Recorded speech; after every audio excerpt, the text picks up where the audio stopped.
everybody. Welcome back to another episode of the Along the Way podcast. Today is another guest interview because of our guest's line of work and her career and for personal safety. My guest is going to remain off camera and anonymous for this interview.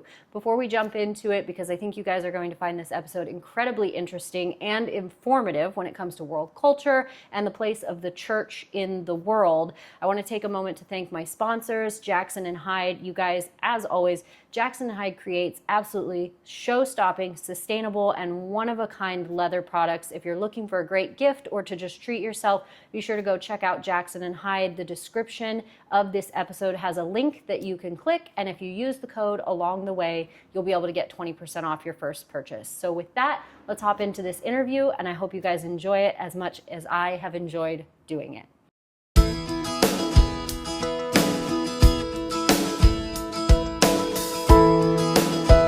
First of all, thank you so much for choosing to do the podcast. I know it's kind of strange to not be able to have a conversation and be able to have people see you, but I completely understand. So the majority of your life has been involved in mission work in some way, shape, or form.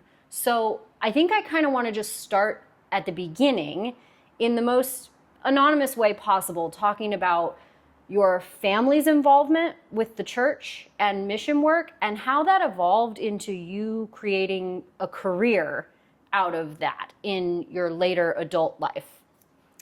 Yeah, and to clarify a little on the anonymity thing, I'm going to bet that if you're listening to this, you're going to think, hey, I know who that is. Some of you are going to, because I know some of my friends listen to this podcast.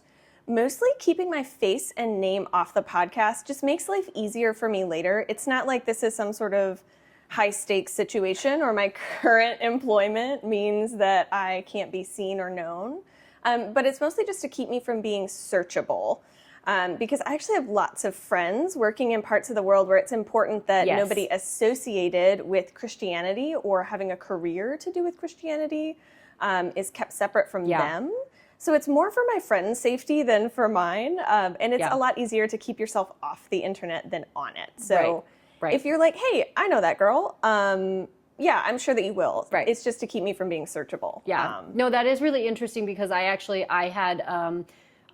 did a faux pas in that very accidentally where I made a comment once on social media about different friends. They had family members who were missionaries in a country where they absolutely could not, like no traceability. There could be absolutely no strings that could be traced. And even though what I said was super vague, it was enough to cause like, no, you need to take that down immediately. And it's like, oh my gosh, like I've never even met those people. And yet that was enough to cause concern. So that's totally valid. And we can talk more about kind of those safety things. I think that definitely should be part of the conversation because I think that's something that's not only kind of morbidly fascinating, I'm willing to admit, morbidly fascinating when it comes to mission work, but I think it's important for people to understand the liability and personal risk that missionaries are taking even in today's world as they were in early times of the church. So I digress, but do tell us kind of how your family was involved in mission work and then that led to you choosing to have a career in mission work.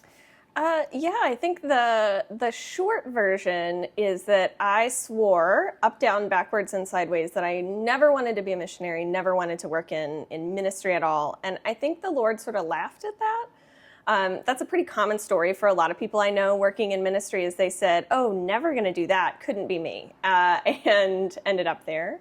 So the nutshell of my story is that I grew up in a very remote spot.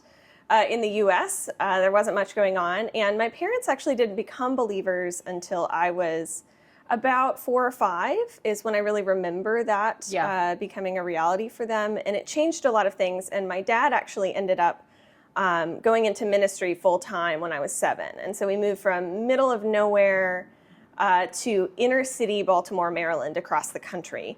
And lived there for 3 years. And I always joke that that was the biggest culture shock of my life was moving from rural America to urban America. Yeah. I've lived a lot of places in the world at this point, and that was still the biggest one that I remember as a child. And then from there, I professed Christianity when I was young, because I could tell it was what everyone wanted me to do. Yeah. But the reality was I was not even remotely saved. I didn't believe any of that. And in fact, a lot of my parents' life and ministry, they moved around quite a bit. I moved with them, obviously, as a small child. But growing up and through my teen years, I became more and more disillusioned with Christianity because of the way my family got treated by the church. Ministry is not fun. If you know a pastor, you should, maybe thank them. You don't know what goes on with the lives of churches and people, because the reality is people are very messy. And a lot of that bleeds into church life and into missions and ministry. Yeah. So I was really wounded by the way I was treated by Christians. And so I kind of swore off of it privately and just decided I was going to stick with this and keep pretending till I turned 18. And then just go my own separate way. Yeah. Because a big part of it was sort of fishbowl syndrome. My parents' lives, and by extension their parenting, was really looked at under a microscope. Yeah, I'm sure.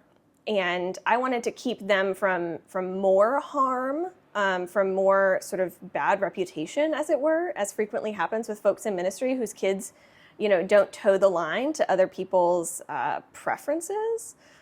So I was sort of keeping that quiet and just sort of wanted to make it till I could move out of the house.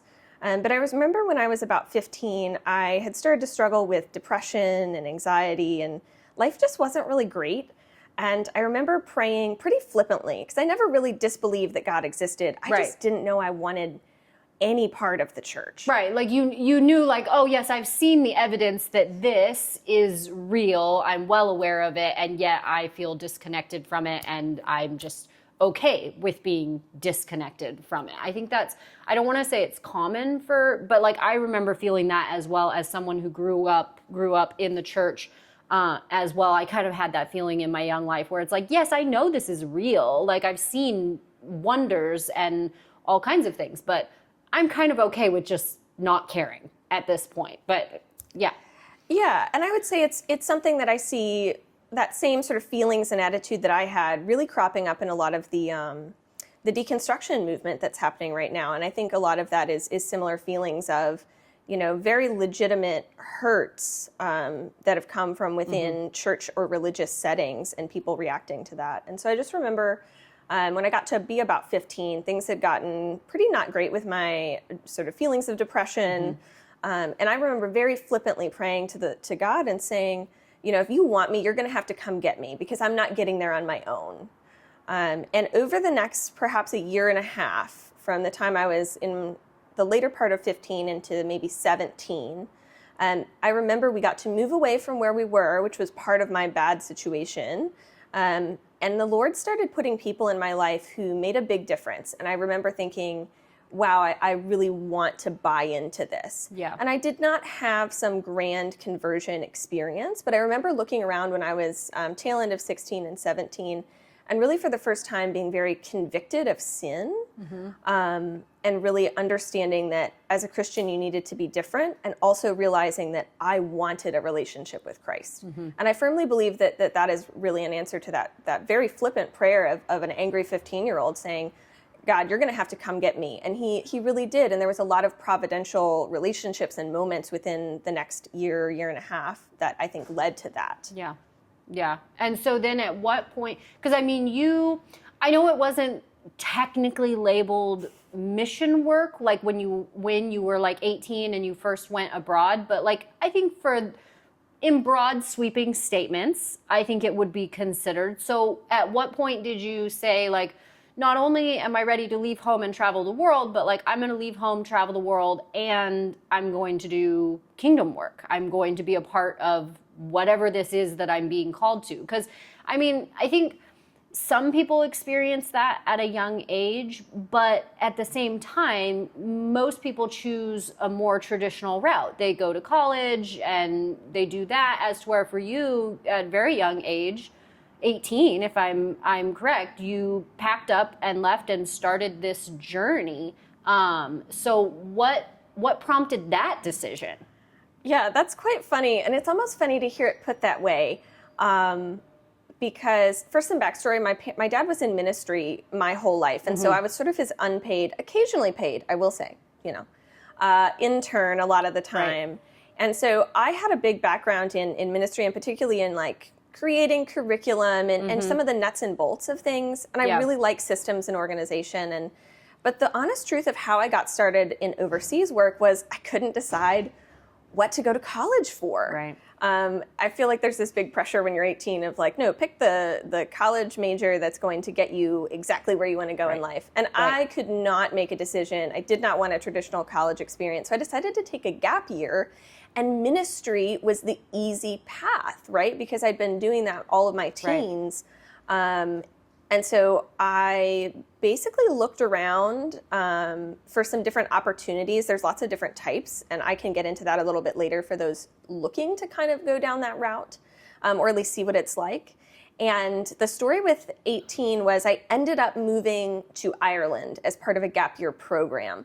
But prior to that, and up to a couple of weeks before I was supposed to depart, I had gotten signed up with a company and was actually going to go help teach homeschool in Russia. And that all fell through internally within the company I was going with. And they basically called me, maybe it was more than 2 weeks, maybe it was closer to a month, but about a month before I was supposed to leave, which was about my 18th birthday. And they were like, so that whole thing fell through. We need you to pick Ireland or South Africa. And I said, you pick. And they said, great, you're going to Ireland. Here's your tickets. And that's how I ended up spending the next year in Ireland. So was that company faith-based? Was it, or just a gap year program? Yeah, it's one of the larger missions orgs in the world. And yes, it is faith-based, very well known. So I think that's one of the interesting things about mission work, because there's like this, oh yes, we all know that you're part of the church and you're going to do things for the church, and yet we almost don't know, or we fail to recognize that this is an industry in itself. Like, this is a career, this is an industry, people spend their lives in this industry. So it's always so interesting to hear you talk about it, where you're saying, the company that I was working for, a lot of people wouldn't equate talking about mission work with a company. So, I mean, I think, and I do think that we should talk about like the different, kind of tiers or types or ways that people can do mission work. Because for so many, I think any experience with the church is good, even if you go on a mission trip when you're 16 and you go for 2 weeks to Mexico. Like, I think that's a worthwhile experience, but I think that's most people's experience. The majority of people don't have your experience, where like, I'm employed, I have health insurance, I have all of these things that are wrapped up into this. And yes, it is part of mission work. So how long were you in Ireland, and was it just homeschool that you were doing? So that was actually part of it. Is I was going to be a homeschool teacher, and when all that fell through, that fell through as well. So I ended up being I was essentially a church intern for a tiny church in the south of Ireland, in County Cork, actually. And the program itself, and this is a pretty common model that I've seen other orgs emulate, is you spend a few months, I think for us it was 2 or 2.5 months doing some type of training, and then you get sent out. And in my case, I was sent out, there were 13 of us as part of the program itself, and then we were sent out in smaller groups to be interns at specific churches. So for myself, it was just me and one other gal who got sent to a church for, I think at that point it was about 9 months that we were located there before heading back to our countries of origin. And then how long, so then after that, if I'm correct, you went to Africa. So what about that experience was like, yeah, I want to do that again? Because I mean, it could have gone either way, right? Like, some people have that one experience and they're like, yeah, no, this isn't for me. But you chose to go again to, in my opinion, even more foreign experience. It's one thing to go to Ireland. Those of us who are English speakers, it's like, Ireland, I can do Ireland, but then you haul off and go to Africa. So what about that experience was like, yeah, I want to keep doing this? And how did you end up in Africa? And what was that experience like? Right. It was definitely not a straight line in the slightest. None of my life really has been. So I get back from Ireland and I do the whole shtick and I go around to some of the different churches and people that have supported me and sort of report on it. And then I do have to make a decision about what to do for college, and I really can't. So I just start taking some gen ed classes at a community college. And I knew leaving Ireland that I wanted to be in ministry long term, but at that point I was not sold on international ministry. And I think the big turning point for me in Ireland was, it was actually kind of a bad experience, a lot of it. It was not, there were many parts of it that were really not good. In that case, it was issues of folks local to where I was serving, not the company itself. The company itself was great and really organized. And my roommate was delightful. We are still very good friends.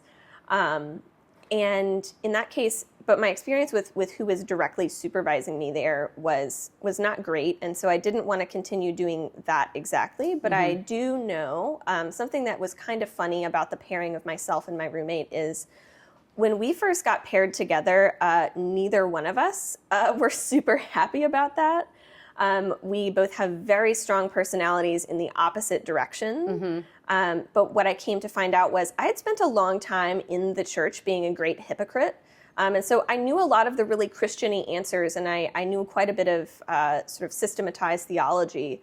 And my roommate had gotten saved, I think it was 5 months before she came on this. Okay. All right. And she had just showed up, similar to how I had sort of showed up and said, I don't know what I want to do for college. She had showed up and said, well, I want to go somewhere warm and far away. And she ended up in Ireland, and she's from Germany. So not far away and not warm. Neither one of those things. Got it. One time it got so cold. We lived in a renovated convent, and one time it got so cold that our olive oil turned slushy because the heating didn't work. Yeah, that would be tough. Yeah. That would be tough. But I began to realize in our relationship that the Lord had not put me there to have some massive, great ministry with the people I was supposed to be ministering to. The Lord had put me there for her sake, because I needed to experience her just general exuberance and joy in the gospel and in telling other people about it. And she really needed my facts and information. And we ended up being a great pair, and really something that the Lord put together in a way that neither one of us would have expected. Yeah. And I wanted to keep chasing that. That seemed like the thing. And there's a quote from Elizabeth Elliot, I believe, I could be wrong about that just says, just do the next right thing. Yeah. And so I go home, I start community college, still not 100% sure what that means, thinking that I want to do ministry in the future, kind of thinking about medical stuff, but really wasn't my jam. And it wasn't until about a year after I returned from Ireland, so I would have been 20 at this point, and it was during the summer, and I ended up running a vacation Bible school for my home church, or helping to run it along with my dad. Okay. And at that point, to be honest, I had sort of lost the plot. Like, I was just, I was working at a bandsaw blade manufacturer. It just wasn't, nothing was clicking for me. I'm just going to some gen ed classes. And so I ended up running that vacation Bible school. And really that served as a big reminder for me of like, this is what I want to do long term, something like this. Right. And so once again, within the span of 2 weeks, I had signed up for or I had applied to and gotten accepted at a Bible college, and had found a different mission board, a different company. I wanted something a little smaller, a little more specific than the last one. And I basically just emailed them and said, I want an experience, because at this point I'd never worked in a developing country, and I felt like that was an important piece to see or understand. Again, still not thinking overseas was the long-term thing. Right. And I said, I'd really like to go somewhere for 3 months. And they said, well, we've got programs for 6 weeks or 6 months. And I was like, yeah, let's do 6 months. Where can I go? And they said, well, where do you want to go? I said, I don't know. Where do you need me? And they were like, Kenya? Guess you're going to Kenya. And so within about 2 weeks, that was a done deal. And that would have been in September that all of that sort of got hashed out. And then the following, it would have been May. The following May, I was on the coast of Kenya in a small rural village.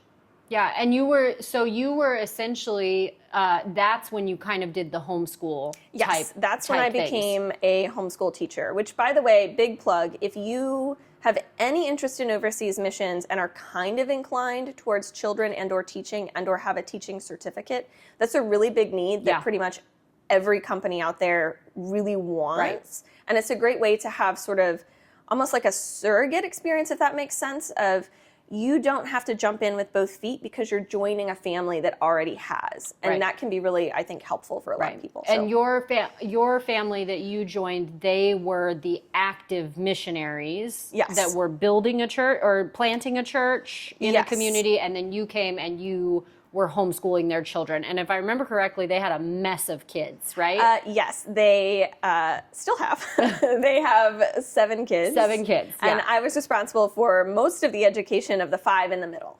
Awesome. Which, by the way, we managed to get the oldest to law school. So I feel like we should all be real proud of that. Yeah, pat yourself on the back. Pat yourself on the back, which has to be a surreal experience that like a child that you educated in the middle of Kenya when you were 20 years old is now in law school. That has to be a totally surreal experience. Yes. So you had, what was Africa like the first time? And like that might be kind of hard because we'll get there, you've gone back to Africa, you've spent extended periods of time in different parts of Africa, but like what was that experience like, both culturally and spiritually, being in the middle of Africa or in the middle of a country in Africa for the first time, having never been there? I showed up to the airport. I'd never met anyone who was there on the ground. I'd had one Zoom call with them to sort of get a feel for how things were going to go. And at the time, they didn't have a car. So there's this great photo of me and one of my team leaders just walking down the road with all of my bags, trying to see if we could maybe fit them on a motorcycle to try and get back to our house. We ended up finding a tuk-tuk for those interested. There you go. Okay. Problem solved. Yep. But yeah, first landing there, again, I had moved around so much that it was not, I know a lot of other people have this experience of sort of uprooting and that being the dramatic piece. And for me, that being uprooted is a very typical feeling. So I did not experience that side of it. I think it was just so new and fun to just see life through other people's eyes. And I didn't have a ton of expectations going into that. And once again, I think the Lord has honestly protected me from my own naivete so many times. But I moved to a small village on the coast of Kenya, which is very different from the rest of Kenya. So the coast and northern portion of Kenya are almost 99% Islamic. So I was covering my hair. I was wearing what my mother refers to as a colorful potato sack style of dress. That is very comfortable, by the way. So I was integrating not even just with African culture or Kenyan culture, mostly with tribal culture and an Islamic people group. And that was definitely, obviously very different from rural America. Right. And I think that really set the tone of what was different. It was very spiritually dark. The undertones of that particular brand of Islam, which is not true everywhere, but is true in a lot of places, is that there was some syncretism going on. So some blending of Islam with the local African traditional religions and beliefs about spirits and things. And it was very controlling for everyone's life. Superstition and fear, along with the honor-shame culture of Islam, are very endemic in that part of the world. And it's true of a lot of places in the world. So that was just, I think, a big cultural shift. So it didn't necessarily feel, and it's a very specific feeling. Since I've lived in the rest of Africa, it's very, very different on the coast, whereas in the Islamic regions of Africa, I would say resemble more culture on the Horn or in the north of Africa. If you're going to make a comparison, even though it was in Kenya, which is sub-Saharan. And the other thing is the rest of Kenya is an 80% Christian nation. So, that was certainly a felt friction between the people groups and tribes, specifically within Kenya, who are Islamic and those who are not. So like you could have gone somewhere else in Kenya and had an entirely different experience, but you were put in the part of Kenya that you were relatively unwelcome. Yes, we were definitely on the unwelcome side of things. for just a variety of reasons. But yes, Islam being the largest one. And I think there was a lot of people there who just didn't know what to make of us. Like, who are these Americans? My whole team at that time did happen to be either Americans or South Koreans. So Okay, interesting. yeah, it was. I don't think of it necessarily as this big cultural experience, but in looking back, I realize it was, and it did influence and shape me. But also, I was so young at the time that I think I was only available for shaping. I had not yet hardened into much of anything. And when you're that age, like I mean, I can attest to this, not in that particular setting, but when you're that age, your fear barometer is way different than when you're older. Like, you are much more open to just like figuring it out, or like, what's the worst that could happen in this situation, as to where like you get older, or like me specifically, when you have children, like sometimes flying on a plane gives me stress, as to where like when I was in my 20s, like there were certain situations that I look back on and go, oh my God, you should have died. Like, you should have been kidnapped, or you should have died. So, I mean, I think at that time in your life, it was probably a much easier transition, because you do kind of have that adventure spirit in some ways. Yeah, definitely. And that's sort of carried on. I do want to say that is something that if you feed it, it will grow. And that's sort of been the experience of my life, is if you feed the wanderlust, it doesn't ever really leave you. But to be honest, the flip side of that is the idea of having a mortgage does give me hives. So yeah, you are rather nomadic at this point. I don't want to speculate too far, because I don't want to go down a rabbit trail. But it's really interesting that you brought up that, you know, the coast, it kind of had that spiritual darkness. I really wonder if that's impacted by the historical influence of like the slave trade and just some of that lingering, you know, spiritual darkness that's there. I mean, the coast definitely has a very different history than other countries in Africa, or other areas in Africa. Even just looking at a history book, it's very different. Yes, and that was actually one of the biggest influences of tribal conflict where I live, because a really sad piece of history is that obviously it was primarily Arabic and North African traders, slave traders, who came down the coast. And that's where much of the Islamic influence comes from. And certain tribes were targeted and were told, we won't enslave you if you agree to help us enslave others. And so there's generational tribal strife. Yeah. And I can only attest to like the most surfacey possible layer there. Right. There's a depth that I, as an outsider, will never touch. And that's very true of many cultures. But yeah, it certainly does contribute to the spiritual darkness, and it just controls so much of superstitious belief, controls your entire life. And yeah, to be honest, it's not that long ago that sacrificing to the spirits and those things, those are not distant memories for most people in that part of the world. Yeah. So that seems like, you know, despite being in a place that you were relatively unwelcome, like I remember I met you after that, it seemed overarching, it was a good experience. Like you had good memories, you had good relationships, it was a good experience. Fast forwarding, you have gone back to Africa and served at a more career base. So that to me feels like more of your younger life. And then you come to this point where you're then serving at kind of a career level later.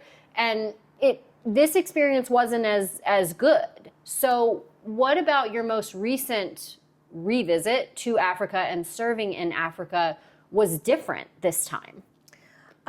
Well, the biggest one is, I was with a different company this second time around. Mm-hmm. So let's count them. That's 3 mission boards. Yeah. That's not typical, by the way. Many people find their missions forever home with their first organization. I mean, so, you know, I'm not 100% sure on what the Lord is doing with things, but the biggest difference is I really loved and still love and am very good friends with my immediate team leaders from my first experience in Kenya. Yeah. They're great folks, and we've remained friends. We're still in the same group chats and everything. And in fact, I just got to see and spend time with some of my other original team members who are still in Kenya or left Kenya and came back the long way around. So the biggest difference, I would say, is that component of leadership. It's been a really difficult term for the past close to 2 years. There was a lot of upheaval that was kind of nobody's fault. So for some background, I ended up doing 2 6-month terms with one company the first time around when I was on the coast, and then went back to the US to finish my degree, which is when I met Lydia. And then ended up going back, intending to end up in Uganda for about an 18-month term. And basically what happened was the original plan of me living in Uganda with a team there was, it became not totally possible through really no one's fault. There were some personnel issues that necessitated me and my roommate for the past couple of years, we had to move out of Uganda, and the nearest branch of our org is in Kenya. And so we ended up moving there. And I think the hardest bit was, it was apparent that that was just the closest place, not the place that really fit what I feel called to or want to do in life. And that's not necessarily true of my roommate. She's actually going to continue with our org in almost the same place, doing almost the same thing. Whereas I had gone to Uganda to learn about doing outdoor education and using that as and basically trying to learn how to create a program like that to reach out in really rural and sparsely populated regions in the world. So it was more intended to be like a stepping stone to something else or something a bit bigger. End up having to move to Kenya, which I'd never really intended to go back to Kenya. To be honest, I never intended to end up in Africa in the first place. And then basically this time around, once we ended up moving to Kenya, that became very hard for me. I met some wonderful people, got to work with some wonderful people, but the job that I was doing was pretty much in like marketing and communications, which while I can do that and have some of the skills to do that, is really not my preference and doesn't feel like it's related to my calling, which if I were to articulate that, what I really feel like the Lord has gifted me for is more for working in rural, sparsely populated regions. So just that, the feeling of my callings and my experiences not being respected by really just some immediate supervisors and things just created a lot of friction and a lot of contention. And to be honest, I will throw in my last little 2 cents on that is, if you're unaware of this, the number one reason why missionaries leave the field or leave their current field is conflict with other missionaries. So this is a really common thing. Well, and I think it speaks to, like, as you were saying that, the thing that I kept thinking was, you know, a lot of times as someone who's not in the work of missionaries or even just ministry, we forget that these are businesses, they are companies, they are corporations. Like, it's not just, you know, a rural church organized a 2-week trip to Costa Rica for the high school kids. Like, these are people's lives, these are people's incomes, these are people's careers. And so, you know, you hear people, oh, I was a missionary and I got moved from one place to the other and, you know, it wasn't the best fit for me. You know, a lot of people would hear that and be like, why do you care? You're just supposed to do the Lord's work. And it's like, well, no, this is my job too. I got hired to do X, Y, Z, and now I'm being told to do A, B, C. Like, if we were in a corporate setting, someone would be like, oh yeah, well, that's not acceptable. Like, that's not what you were hired to do. But in the mission field, it's like, no, suck it up. You're doing the Lord's work, you know, and I can completely see how that separation of, yes, we're here to do kingdom work. Yes, we are part of the church. Yes, that's our job. But at the same time, this is still a working organism. You have to have professional working relations with the people who you are with. It makes sense when you hear someone explain it, but I can completely see how that will get kind of lost in the wash, so to speak. Yeah, it really does. And what we're talking about is sort of that genre of parachurch organizations. And those exist Domestically and internationally, mission boards are really what we typically call sending organizations, because you're right, like in this day and age, I need visa paperwork and I need a company to work for so that I can get that visa paperwork. I need support, I need insurance, I need all those things. And that's as the world becomes more globalized, I think that idea of just sort of getting on a boat and going to, some far-flung land is no longer the model. And that is, I see a lot of the issues in missions today really crops up on that very difficult line between, are we the church? Are we a company? Do we operate like a business? Do we operate like a church? Yeah. And it's a really hard line. And honestly, your ecclesiology, what you believe the Bible says about the church and what the parameters of that are, really do decide a lot of things for your organization, and that decides a lot of organizational culture. I think the church itself is struggling with that. Like we're kind of church hopping right now, because, and by the time this episode comes out, I hope we're not church hopping anymore. But we've been very blessed at certain times in our lives to just immediately find a church home, right? But like right now, we haven't found the right fit.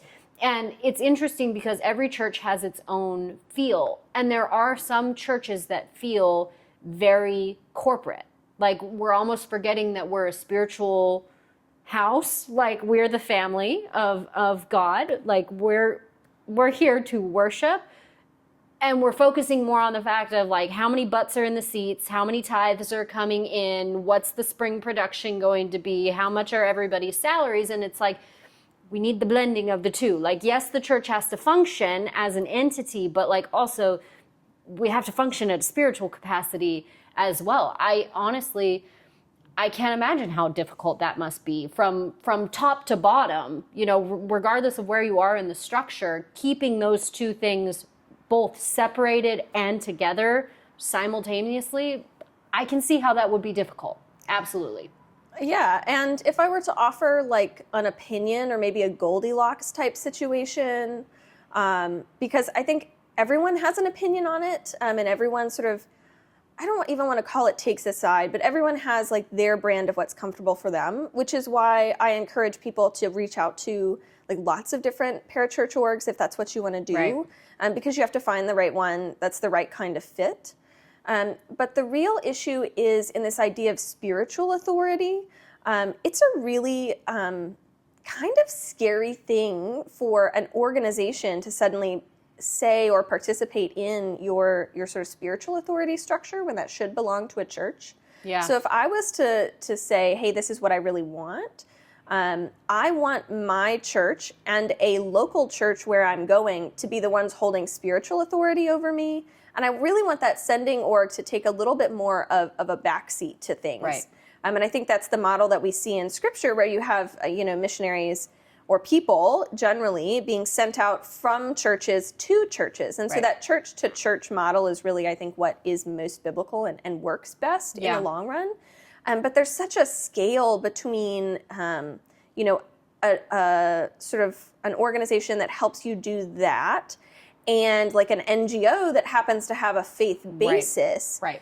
There's a huge spectrum between those, and they fill a lot of niches for a lot of different people and a lot of different global needs. Yeah, I mean, the world is so big. There's only so much church to church that we can do. But when you say that, that's what makes it obvious that like some things work for some people, some things don't work for other people, and that's why we have this gamut of options available. So if someone were thinking like, I kind of might want to dabble in that, or like I'm feeling called that like maybe I should go somewhere in the world or even somewhere in my own country to be involved with mission work and sharing the gospel and carrying out the Great Commission, what are some of those options? Just kind of give us the spark notes of like, if you were to go do a Google search, these are the things that I would recommend you start looking for. Right, and that's a really individual process. So I'll say this, go to your church first and find out if they have any personal connections that you're really interested in. That will be simpler, a lot simpler for you. But like in my case, I'm the first missionary my church has ever sent. I'm the first missionary I think any of the churches who've sent me have ever sent. Yeah. So that might not totally be an option for you, but that's a good first start. And I think also your your church and your pastor should be 100% involved all along the way. And if you don't have a church and a pastor, you should find one first. Yeah, first step. Have a Get home that one church, ironed have a out. pastor. Yep, okay, Yeah. got it. So step one, do that. And if they don't have anything where they're just like, oh, we're doing this or this or this, I would really think about your own skills and talents and abilities. Like those aren't an accident. The Lord built those in as well. I certainly think when I was younger, I had this perception of like that the sacrifices that being in ministry would cost me were like the things I loved. And that's not really true. Like the Lord gives you the things that you enjoy and that you're good at for a reason. Yeah. And in this day and age, so much of it is based on your like careers or your skill set. So, I have met people on the mission field who have been firefighters. I have met people on the mission field who have been accountants. Actually, if you are an accountant listening to this, we want you. Someone wants you right now in the world somewhere. Yeah. And homeschool teachers. And homeschool teachers. Accountants and homeschool teachers. Counselors. Now is your time. Yeah, counselors and therapists, same deal. There will be a bidding war over you if you say that you have those letters after your name. Yeah. Because it is a caring profession. So there is a lot of, I would say secondary stress and PTSD. Lots of those things do come up because you're often caring for very needy people, and a lot of the time the needs don't stop. Yeah. So all of those kinds of careers that you're like engineers. I know so many engineers in the field. Are you a water engineer? Are you a civic engineer? We want you. Yeah. So I would say, first of all, don't exclude yourself because you're like, oh, I don't have a Bible degree. Yeah. It used to be that was more required by orgs. It's really not now. I think that's the misconception. Like we've transitioned to this more modern version of ministry because like even as you're saying that, like I'm reconciling this image that I have in my mind of like,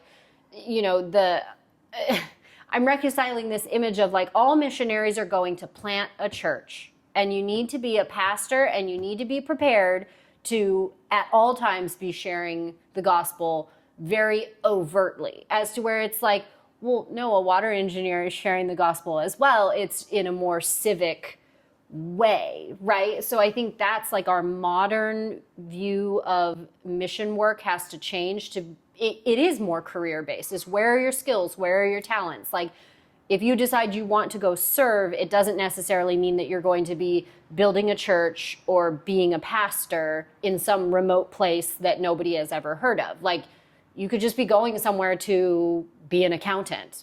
Like, those are valid. That's valid. That's mission work. Yes, absolutely. And so I tend to describe that spectrum as on one side, let's put church planting and missions. And on the other side, let's put what we might call mercy ministry and relief work or development work, because those are different things.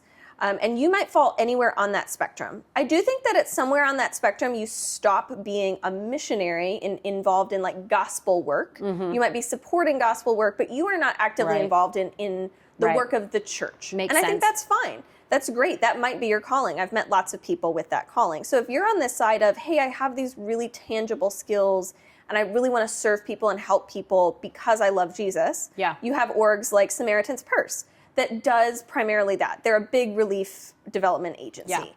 And then on the opposite end, you do have those really, church planting, evangelism-based ministries. And there's a whole gamut of things in between those two options. And I think where you draw that line between those has a lot to do with your theology and your church's theology of what qualifies as a missionary. Which is kind of where you go back to step one. You need to have a home church. You need to be involved with your home church. And like it, even if they're just holding your hand while you're doing the Google searching, like that should be step one. The biggest takeaway that I have from this is just like, you're needed. Like if you feel the calling, you are needed regardless of what your skill set, regardless of what your giftings are. It's not a one size fits all, and you're needed. And which is so ironic to say because we know that. I mean, the Bible has told us from the very beginning, we are needed. We are part of this. It's not, we're an integral part in this journey. We are supposed to be doing kingdom work here on earth. And yet, as you're saying that, it's like, oh yes, it's not one size fits all. We all have a place should we feel called to take that place. Yes, and I think a lot of people think of missions. They do think of it as like, oh, I'm going to some random tribe in the Amazon, which that still exists. Right. That's still Yes, out there. that exists. But it's dwindling. It's a lot less of that now. And the other thing I would say is everyone, if you are a Christian, if you are claiming Christianity, congratulations. You are responsible for the Great Commission.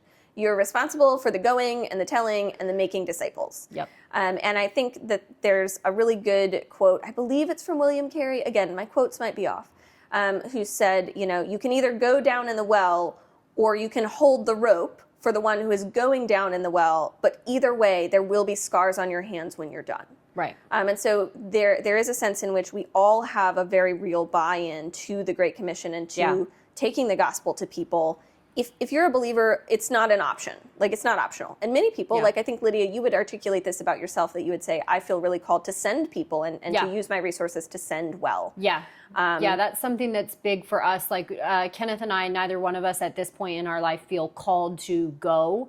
And that obviously we're very prepared for that to change at any given moment. We won't be surprised if that changes, but from the moment we got married, we've been very called to give in different ways, whether it's through Samaritan's Purse. We support, at this time, I think we're supporting 3 different missionaries from 3 different organizations. And that's just something that we felt like, we're not the goers right now, we're the givers, right? And we're the provision in this season of life. And I'm glad that you brought that up, because I think that's very valid as well. If you're not able to go, are you able to give?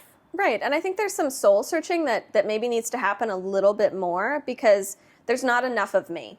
Right. I am not the greatest thing since sliced bread. I am not a special kind of Christian. And we really need more people. And I think there is that attitude of, of a lack of understanding maybe of what it could be. Yeah. But if you're saying to someone, oh, I really feel called to send, that's a legitimate calling. I don't think we should be quite so flippant with that. And that question of, have I really asked if I should go? Right. Because I think, there is that cop-out side of things that says, oh, I'll just, write a check and move on. Right. I will also say that I have some supporters who are just really great senders. Like, they check in on me. They are very helpful. Many of those people have never given me a dime. Yeah. And it really doesn't matter. I think they are excellent senders and excellent supporters. Yeah. That's very true of my current home church, is they are excellent senders. And it's been really a joy to, even in a really hard term on this time around, they've been really delightful. So there's 2 sides of that coin of sending and going. And I think that's, I first of all, I want to thank you for getting on the podcast and sharing your story and telling us more about what it looks like to be a career missionary and be involved in mission work your entire life. But I think my biggest takeaway from what we've talked about is that if you are claiming Christianity, you are responsible for the Great Commission. Regardless of where you land on that spectrum, you are responsible, and we have to take that responsibility seriously. So thank you for being on the podcast. Thank you for taking the time to, explain more to us and kind of tell us more about what that looks like, both logistically and spiritually. And I know you haven't quite decided where you're going in the world or what you're planning on doing, but I'm, as always, praying for you to find the next open door.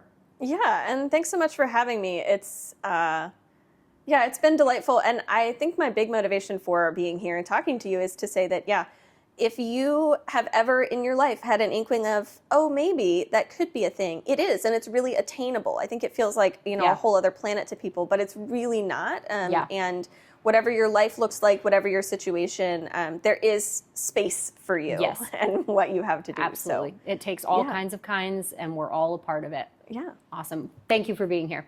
All right. Thanks so much.